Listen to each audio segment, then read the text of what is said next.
Lima, une ville d'un chaos vibrant, une symphonie de klaxons et d'appels de vendeurs.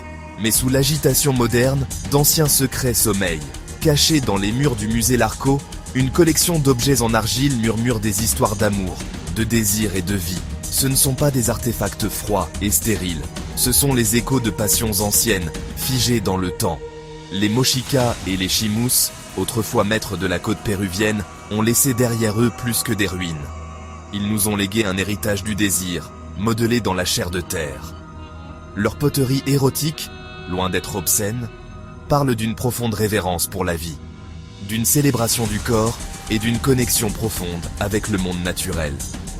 Ces artefacts ne sont pas de simples curiosités, ce sont des clés, ouvrant les mystères des cœurs anciens. À travers leurs étreintes explicites, nous entrevoyons un monde où la sexualité était sacrée, où la terre était une amante, et où la vie et la mort dansaient dans une étreinte éternelle. Les Mochicas et les Chimús avaient compris une vérité fondamentale. La vie jaillit de la terre. Et qu'est-ce que le sexe, sinon l'acte de création le plus primitif? Dans leur art, on voit l'union de ces concepts, la terre et l'éros, entrelacés. Leurs dieux n'étaient pas des divinités lointaines, mais des forces de la nature, incarnées dans le soleil, la lune, la mer. La pluie, essentielle aux cultures vivrières, était aussi un puissant symbole de fertilité. Tout comme la pluie nourrissait la terre, l'union sexuelle assurait la continuation de la communauté. L'acte même de la poterie reflétait cette union sacrée. L'argile, humide et fertile, était modelée en vase et en figurines, imprégnée de vie par la main de l'artiste. Le four, comme l'utérus, transformait la matière brute en quelque chose de nouveau, de durable. Ce lien entre le sexe, la fertilité et la terre n'était pas simplement symbolique. Il était tissé dans la trame de leur vie quotidienne, de leurs rituels, de leur compréhension même du cosmos. Imaginez, si vous voulez, une nuit au clair de lune. La lumière argentée baigne un paysage ancien, révélant des ruines mystérieuses et des secrets enfouis. L'air est épais, du parfum du copal brûlant, une résine sacrée utilisée depuis des millénaires pour purifier et sanctifier. Les tambours battent un rythme primitif, faisant écho aux pulsations du sang, à l'accélération du souffle. Chaque battement résonne comme un appel aux ancêtres. Ce n'est pas une scène de rêve fiévreux, mais un aperçu des rituels des Mochicas et des Chimús, deux civilisations anciennes du Pérou. La poterie érotique, loin d'être cachée, jouait un rôle central dans ces cérémonies. Elle était une expression de la vie, de la mort et de la renaissance. Ces objets n'étaient pas seulement des représentations du sexe, mais des incarnations de son pouvoir. Chaque pièce racontait une histoire, chaque courbe avait une signification. Ils étaient utilisés dans les rites de fertilité, dans les cérémonies honorant les morts et dans les rituels destinés à apaiser les dieux. Chaque rituel était une danse entre le sacré et le profane. Imaginez des chamans, le visage peint d'argile et d'ocre, brandissant ces figurines, canalisant leur énergie, invoquant les esprits de la fertilité et de l'abondance. Leurs chants et incantations résonnaient dans la nuit. Imaginez la poterie utilisée dans les rituels pour guider les âmes vers l'au-delà, pour assurer la continuation du cycle éternel de la vie. Chaque pièce était un guide, un protecteur. Ces objets n'étaient pas seulement de l'art. Ils étaient des témoins silencieux de croyances profondes et de pratiques anciennes. Ils étaient des outils, des conduits vers le sacré, des ponts entre le physique et le spirituel. Chaque pièce était une porte vers un autre monde. Ils étaient des murmures d'extase, résonnant à travers les âges. Des échos intemporels qui nous rappellent la puissance et la beauté de ces anciennes civilisations. Section 4, le langage du désir. Déchiffrer le code du corps. Le corps humain, dans toute sa complexité glorieuse et imparfaite, était au cœur de l'art Mochica et Chimú. Mais leur poterie érotique allait au-delà de la simple représentation anatomique. Ces artistes étaient des maîtres du langage visuel, utilisant le corps pour raconter des histoires, transmettre des émotions, explorer tout le spectre de l'expérience humaine. Regardez attentivement les visages des figurines. Notez les sourires en coin, les regards complices, les expressions de pur plaisir. Ce ne sont pas seulement des corps figés dans un acte physique. Ce sont des individus exprimant leurs désirs, leur joie, leur vulnérabilité. Les artistes n'ont pas hésité à montrer les réalités du corps. On voit des rides, des imperfections, une chair relâchée. Mais ces imperfections ne sont pas présentées avec dégoût ou mépris. Elles font partie de la tapisserie de la vie, célébrées au même titre que la vigueur de la jeunesse et la beauté idéalisée. Le message est clair, tous les corps sont dignes d'amour, de désir, de célébration. Section 5. Un héritage gravé dans l'argile. La confiance sacrée du musée Larco.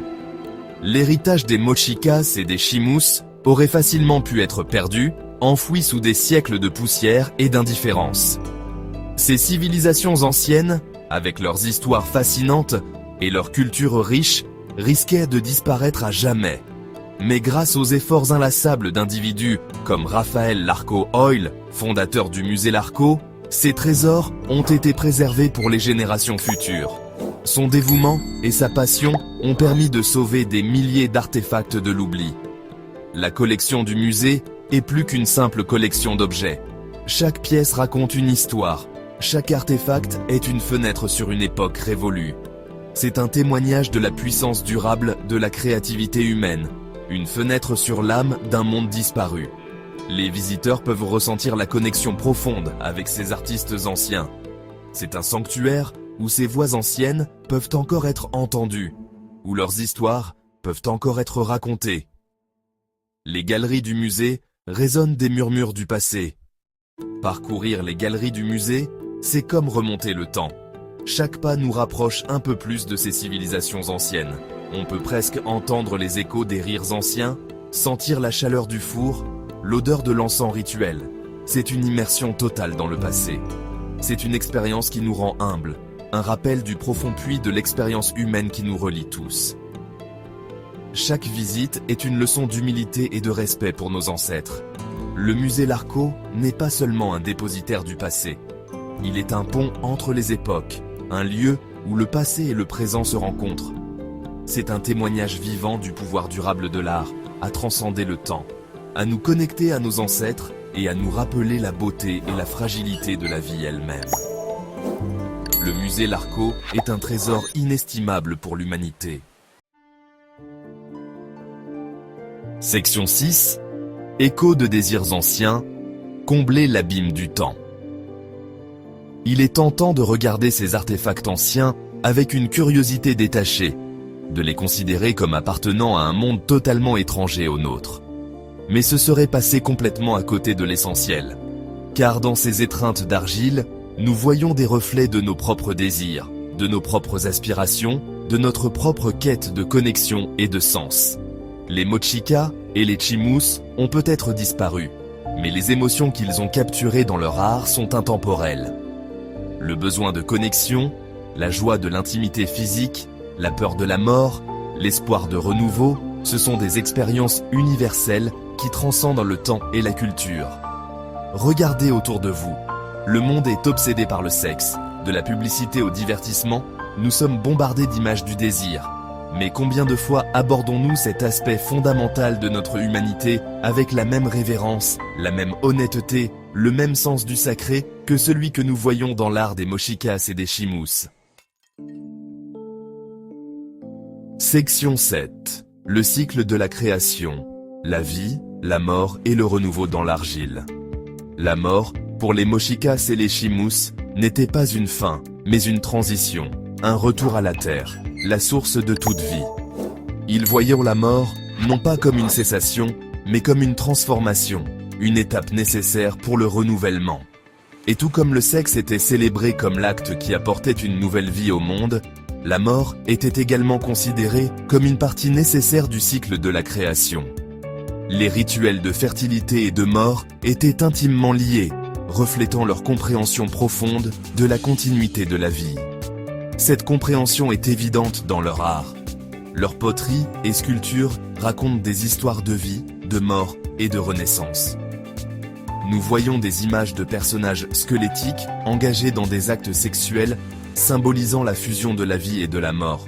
De couples entrelacés, avec des images de plantes et d'animaux, illustrant l'interconnexion de toutes les formes de vie, de la naissance et de la décomposition représentées côte à côte, montrant que chaque fin est un nouveau commencement. Ce ne sont pas des représentations morbides ou macabres. Au contraire, elles célèbrent la beauté et la complexité de la vie. Ce sont de puissants rappels de la nature cyclique de la vie, de l'éternel retour, de l'interconnexion de toutes choses. Chaque élément de la nature est lié, formant un tout harmonieux. Les Mochica et les Chimus comprenaient que de la mort jaillit une nouvelle vie. Ils voyaient la mort comme une étape nécessaire pour la régénération. Tout comme les graines doivent mourir dans le sol avant de pouvoir germer, la mort nourrit la vie future.